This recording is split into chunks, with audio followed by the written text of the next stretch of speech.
The watering mistake that secretly destroys tomato plant. Last summer, I harvested nearly 90 pounds of tomatoes from only 4 plants growing in one raised garden bed. But the strange part is that the year before, using the exact same varieties, in the exact same soil, under the exact same sunlight, I barely managed to harvest even a third of that amount. Nothing changed except one simple habit: the way I watered the plant. And that single adjustment transformed weak, cracked tomatoes and rotting fruit into the healthiest harvest I had ever seen in my garden. What surprised me most was realizing that the biggest watering mistake destroying tomato plants is not what most people think. It is not simply underwatering, and it is not traditional overwatering either. The real problem is much more subtle, and once you understand it, you start noticing it everywhere. Don't forget to subscribe and hit the bell icon for more videos. Most gardeners believe watering a little every day is helping their tomatoes survive. In reality, that routine slowly weakens the roots, stresses the plant, and creates almost every major tomato problem imaginable. Cracked skins, blossom end rot, yellow leaves, weak growth, all of it often begins with the wrong watering pattern. Today I want to explain the exact method that completely changed how my tomatoes grow.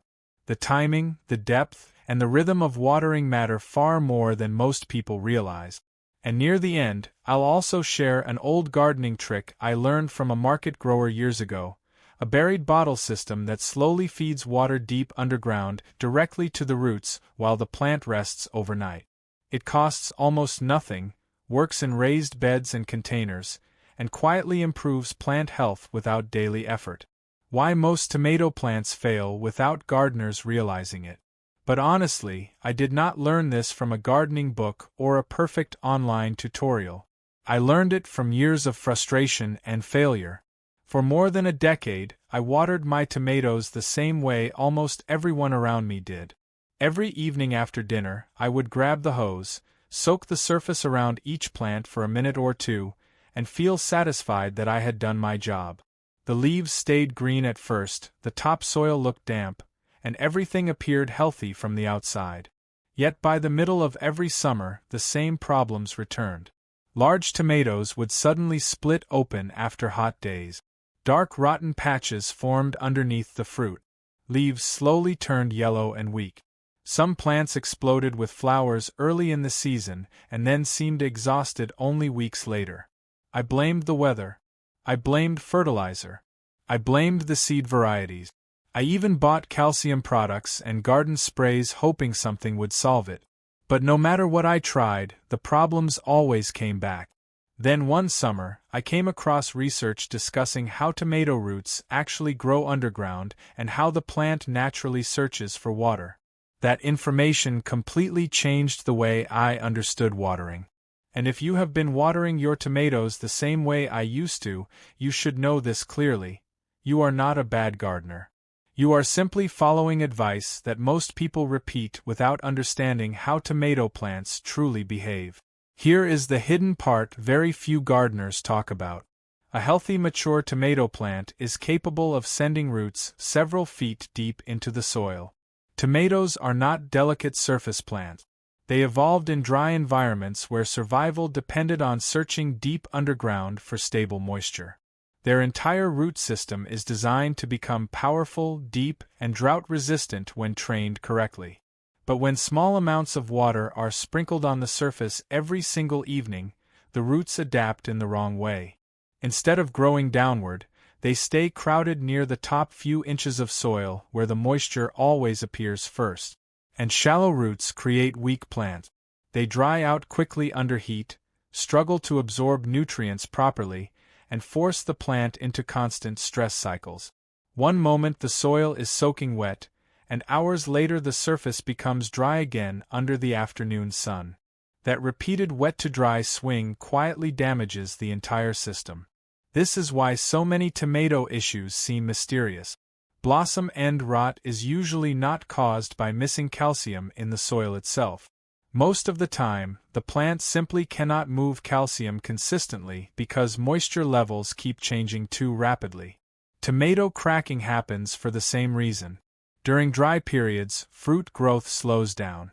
Then suddenly, after heavy watering, the plant absorbs a large amount of moisture too quickly, causing the fruit to expand faster than the skin can handle. The result is splitting, cracking, and ruined tomatoes. After testing different watering methods for several growing seasons, I realized something important. Bigger harvests do not come from giving plants more water. They come from giving water in the correct way, at the correct depth, and with the correct consistency.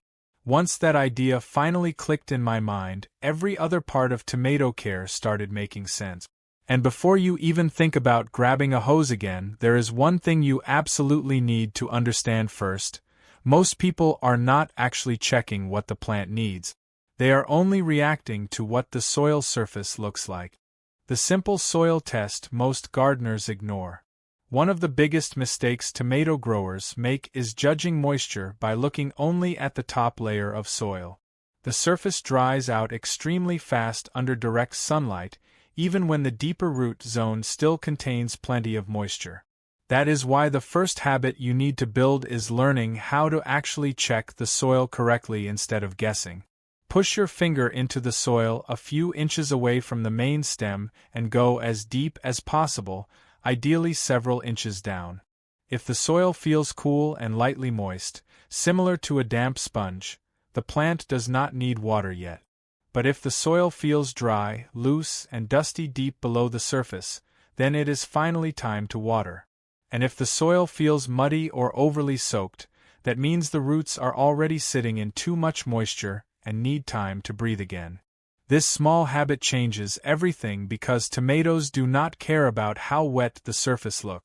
What matters is the moisture level where the deeper roots actually live. After repeating this process for a week or two, you stop watering blindly and start understanding your plants almost instinctively. Most gardening advice teaches people to water on a strict schedule, but healthy tomato growing works better when you water based on soil condition, not the calendar.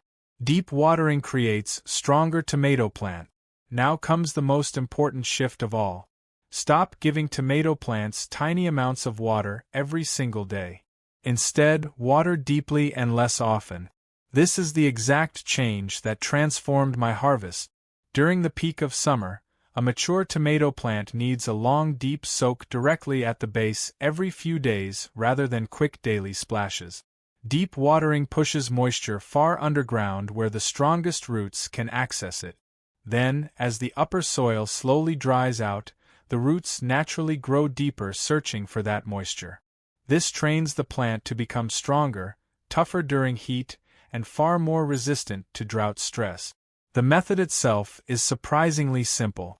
I place a regular garden hose at the base of the plant with a very slow flow and allow the water to soak gradually into the ground for several minutes.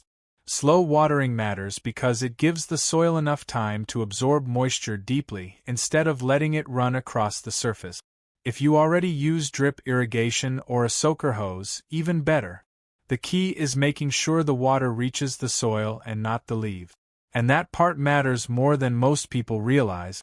Wet tomato leaves create the perfect environment for fungal diseases to spread, especially during hot, humid summers.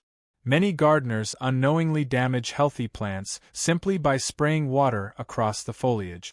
Healthy watering focuses on feeding the roots, not soaking the entire plant. The best time to water is early in the morning before the heat fully arrives. Morning watering allows moisture to settle deep into the soil while giving leaves enough time to dry quickly if any water splashes upward. By afternoon, the plant enters the hottest part of the day fully hydrated and far less stressed. Evening watering can still work, but morning watering consistently produces healthier plants and fewer disease problems. Why mulch quietly doubles tomato performance. Once your watering rhythm is correct, the next major upgrade is mulch. And honestly, this is one of the highest impact changes you can make in any tomato garden. As soon as tomato plants become established and the soil has warmed properly, cover the entire root zone with a thick layer of organic mulch. Straw, dried grass clippings, or shredded leaves work beautifully. Just leave a small gap around the main stem itself so moisture does not stay trapped directly against the plant.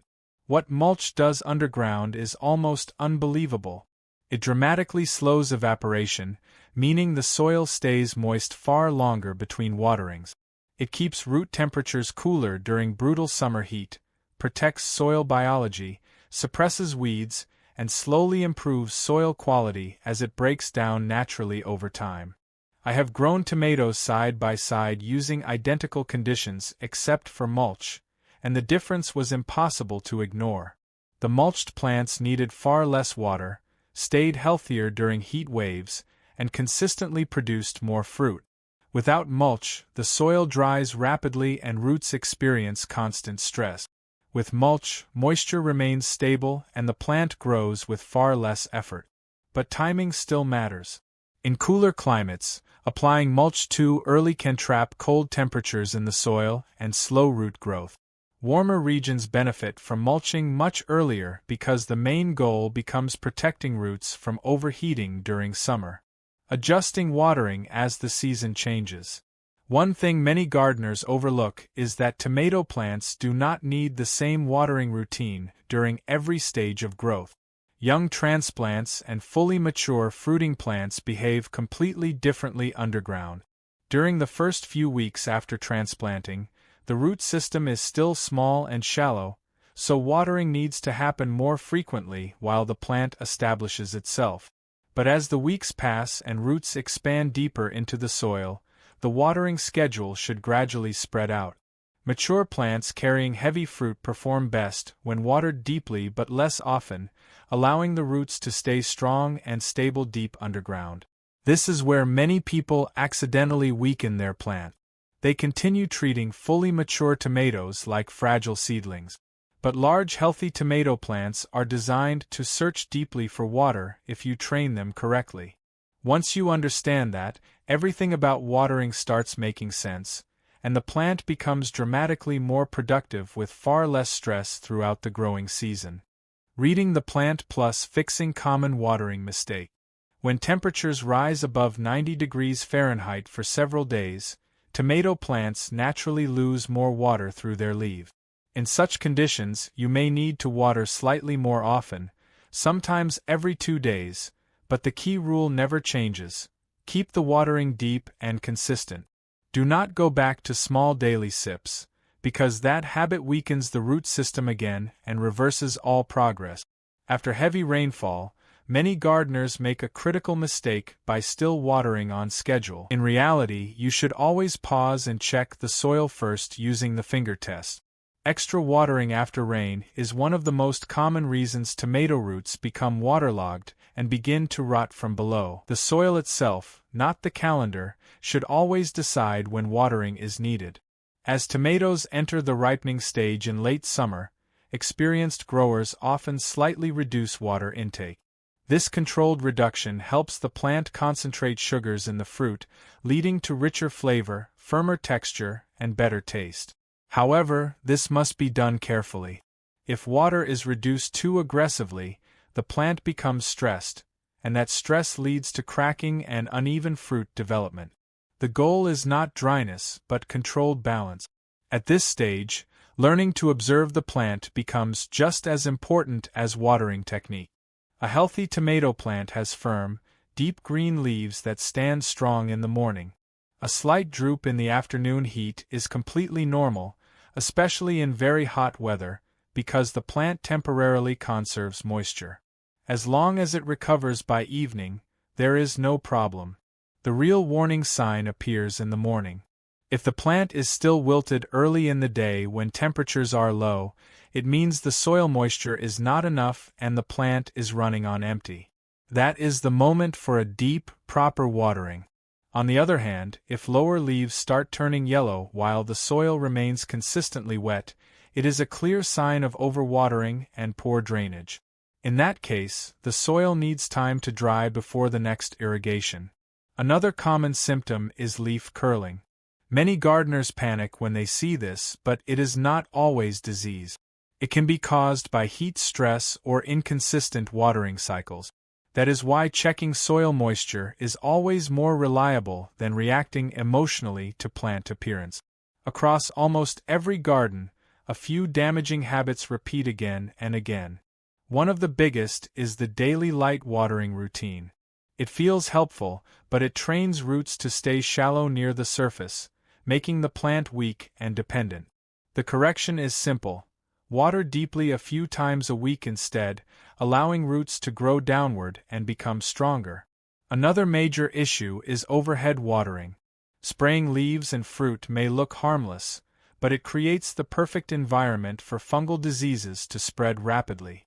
The hidden role of soil fertility and organic matter. One important factor often ignored in tomato growth is soil health itself. Watering alone is not enough if the soil lacks structure and nutrient. Healthy soil is rich, loose, and full of organic matter that allows roots to breathe and spread easily. When organic waste like dried leaves, compost, or kitchen scraps is added to the soil over time, it improves moisture retention and naturally feeds beneficial microbes that support plant growth. This biological activity helps the soil hold water more evenly, reducing sudden dry and wet swings that stress tomato plants. At the same time, balanced fertilizers can improve flowering and fruit production, but only when used correctly. Too much fertilizer, especially nitrogen-heavy feeding, can lead to excessive leafy growth with fewer fruits, or even weak, less flavorful tomatoes. The best results always come from balance. Living soil, consistent moisture, and steady organic enrichment working together. When soil health improves, water efficiency improves automatically, and the plant becomes naturally more productive without forcing growth.